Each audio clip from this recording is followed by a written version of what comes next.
Hi, it's Marek here. I'm a budding video game composer, and today, as part of the Learning 2 series, we're going to be discussing rhythm. Now, I spoke briefly about rhythm in my Learning to Write Melodies for Video Games video, which you can find somewhere up here.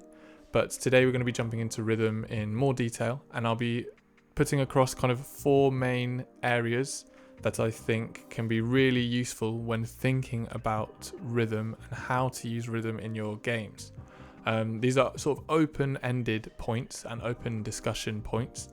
They're by no means exhaustive, and there's tons of great resources out there, but these are sort of things that I think of when I'm incorporating rhythm into my whatever it is that I'm writing for. So for today's video as well, I'm going to be using different examples of my music pack, which you can download for free should you wish to.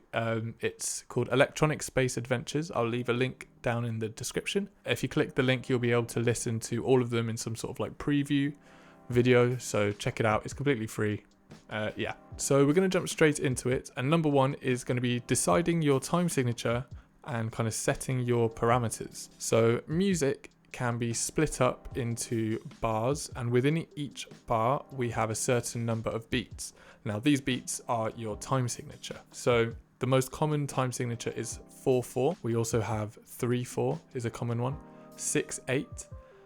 You can also have 12/8. You can have 5/4 and 7/4. These are when you have 5 or 7 beats within the bar, and these are not as common but can be really great, especially when writing for video games.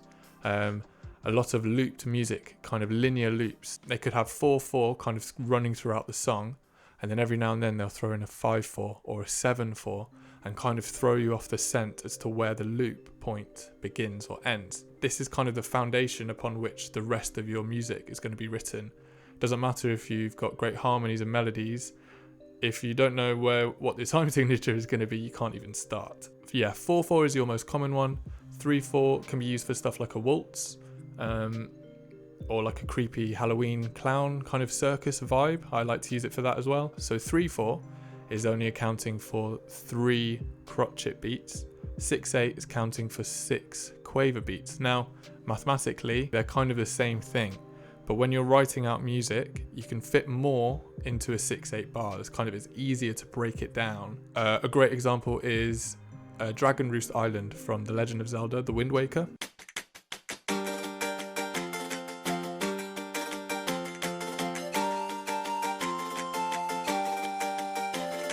So this is 6/8.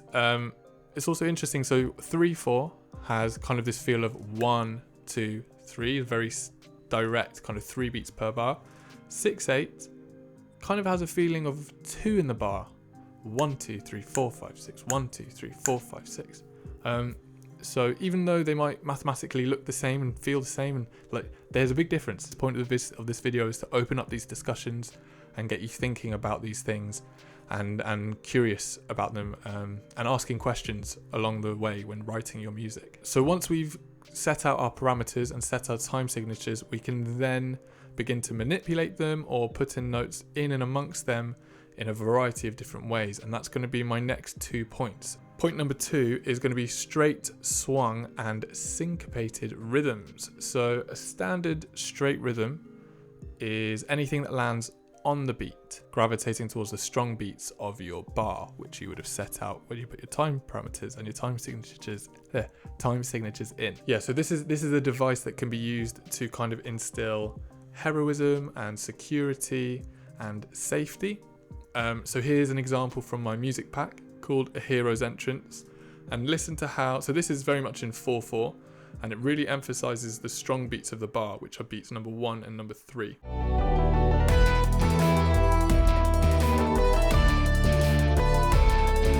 So swung rhythm is a little bit different. It kind of shifts the goalposts a little bit regarding rhythms. So in straight rhythms, 2 quavers perfectly make up 1 whole because they're both even halves, right? So you have 1 and 2 and 3 and 4 and.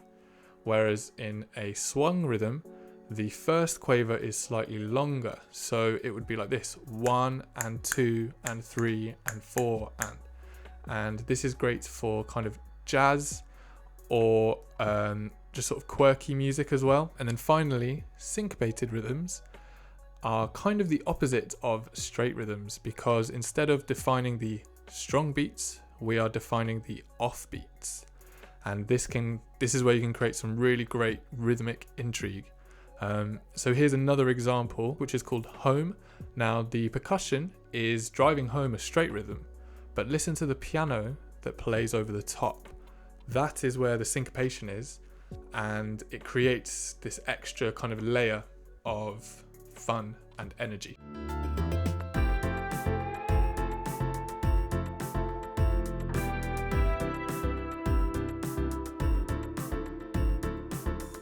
So my third point is about dotted rhythms, triplets, and ties.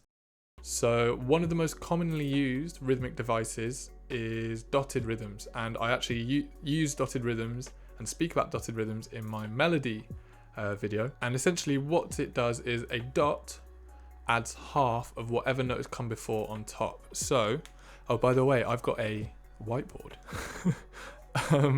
And I don't know how well this is going to work, but we shall see. So, sort of standard music terms. So this is a minim or a half beat, as anyone like in America and stuff would call it, which is 2 beats long. If we add a dot next to it, we add half of the 2, which is 1 on top, so it becomes 3 beats. Now you can do the same for kind of smaller timing sort of lengths. So we've got a quarter note or a crotchet, and here is a dotted crotchet. So this has become 1.5 beats long. Give me 1 sec, I'm going to write this down. A few moments later. Okay, so on my very dirty whiteboard, you can see this is not dotted crotchets or quarter notes, they're just standard 1 and 2 and 3 and 4 and. Whereas here I've added a dot in. So this is 1.5 beats. This is 1 quaver, which is a half beat. So this half plus 1.5 equals 2, which is why it fits into 2 beats, which is the same length as this, because this is a full 2 beats. Oh God, I'm making a right mess of this. So 1 and 2 and 3 and 4 and 1 and 2 and 3 and 4 and. So I'm going to show you the same example that I used in my melody video.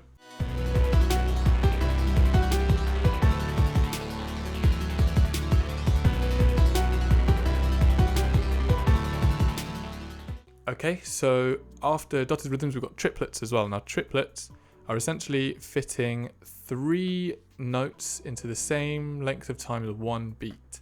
So quavers, I was just talking about, are worth half a beat, and triplets are 1/3 of a beat.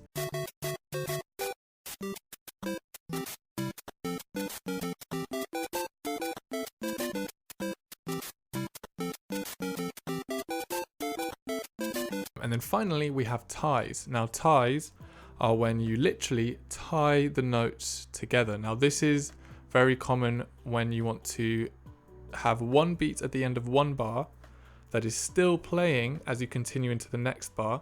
You would tie that over. And this can be great for kind of ambient music or long sustained notes. So here's an example of another one from my music pack. This is called The Lake. And yeah, it gives you this idea of being in a mystical kind of lake setting.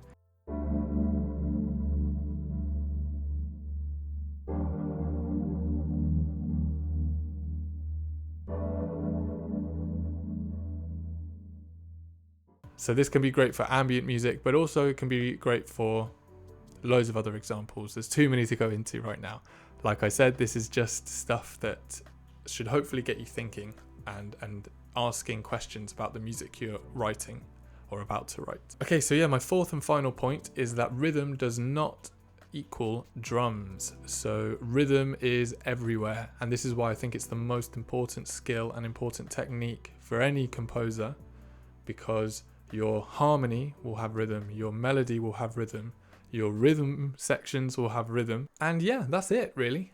So I hope you enjoyed that. Thank you very much for watching. I hope you found it informative, useful.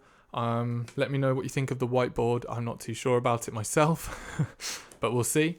And yeah, if you have anything else that you'd like to add, remember these are just all open points. They're not set in stone, and there is so much more to rhythm than I can fit in one video. But yeah, thank you very much for watching, guys, and I will see you in the next one.